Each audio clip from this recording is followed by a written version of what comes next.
Right, okay, guys. So, as the video title suggests, this is going to be a community question that I'm going to put out, and I've been recently inspired actually by another video that I was asked to do. I was tagged in 10 gaming questions video, and it inspired me to actually do a community question because I haven't done one for a long time.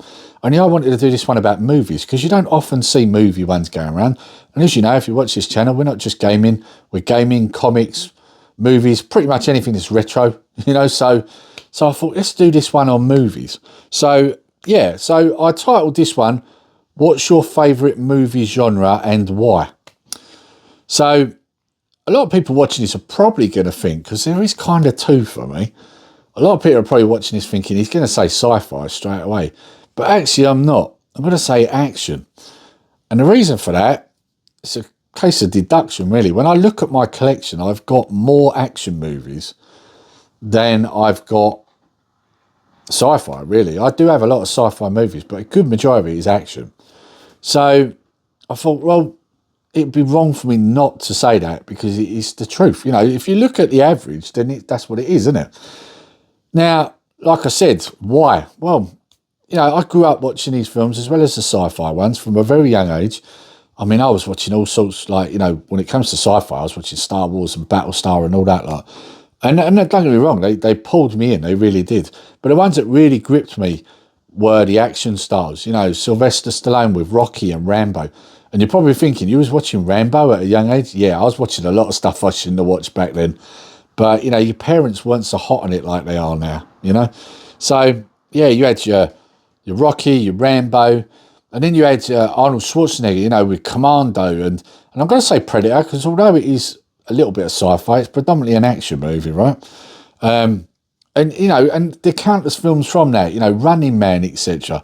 And if you went back to Stallone, you then got other films like after Rambo and all that, like Demolition Man, cracking film, Cliffhanger. These are all great films, like great films, and these also had a big effect on me growing up. Like, one of the reasons I become a bodybuilder was because of Arnold Schwarzenegger and Stallone. I'd say Stallone more than Arnold Schwarzenegger because you could see that Stallone started off as a very small guy who got his body to an incredible physique.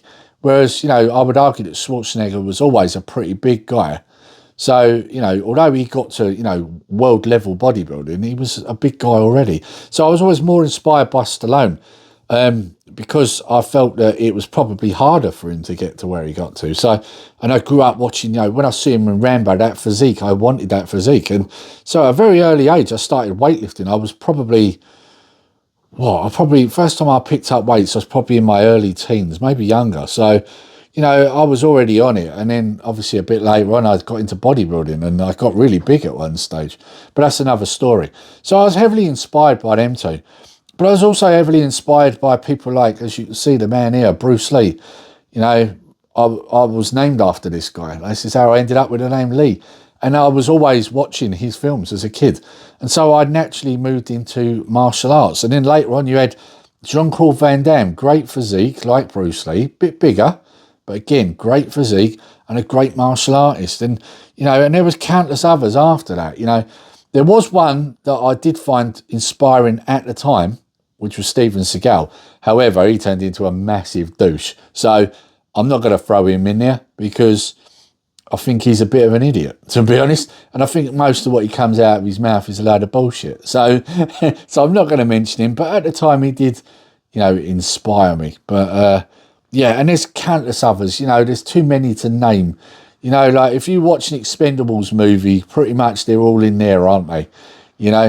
And so as a result, I think action was always where it was at, like Bruce, how did I miss Bruce Willis, Die Hard? I mean, come on, that franchise, great franchise. Yeah, it went off the rails after number 4. I mean, number 4 wasn't as good as the first 3, but still acceptable. But the other ones after that, terrible, But the point is, the fact that he got to that many films just tells you how successful and how good it was. And they're not the only good ones that Bruce Willis done. Last Boy Scout, another great film, comical too, really good film, good blend of comedy and action. Striking Distance, There's so many films, you know, Fifth Element, and you could add sci-fi in there because, you know, Fifth Element, sci-fi action again, you know. And then later films, Denzel Washington, you know, like these later films, Equalizer, what a series, great series. Man on Fire, another great film. You know, can we throw Unstoppable in there? I guess it is an action film, you know, where he's trying to stop a runaway train. Another really good film, you know, like Denzel's done some great films. Taking a Pelham 123, I know it's a remake, but again, great film, and it's him and John Travolta. Excellent film. You know, these are all films I own, by the way, I should add that. What else did we have from John Travolta? Moving on to that. Broken Arrow. Great film. I loved that film. First time we'd ever seen him play a maniacal bad guy the way he did. And man, did he do a good job of it. You know, that's a really good film. And then you got acting opposite him, Christian Slater, you know. Who would have thought Christian Slater could be so compelling in that film? But he played a great part. You know, it's a good film. And I could name plenty more films. There's so many films that you could name here. But if I do, this video is going to go on forever, you know. But I'm hoping what you're getting from this is that my passion for movies, but also my passion for this genre. Oh, and I'm just going to mention one more. Lethal Weapon. You know, we can't forget Lethal Weapon. And I suppose you could mention James Bond, couldn't you? But you know what? I could go on forever here. These are all films I own, you know.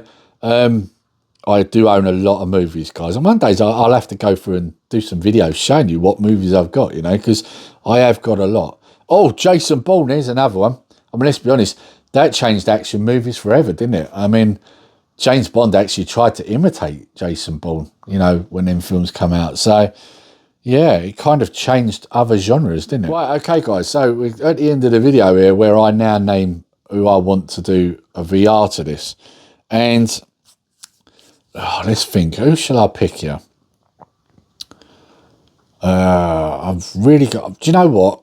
The first one I'm going to pick is Pedro's Movie Cavern. I'm going to pick him first, so because I'd love to hear what his favourite genre is and why. And I think the other one I'm going to pick is going to be Martin, the Hobby Lodge. I would like to hear his take on this too. So yeah, and basically, obviously them two guys, what they're going to do then when they've done theirs is then they put it out to two other people. I should add, there's no pressure to do this, but it would be great to hear these people's takes on this. So yeah, so that's my picks. Pedro's Movie Cavern and Martin at the Hobby Lodge. So yeah, and I'll tag them. Anyway, guys, I hope you've enjoyed this video. And until next time, take care, stay safe. Nerdy Geezer out.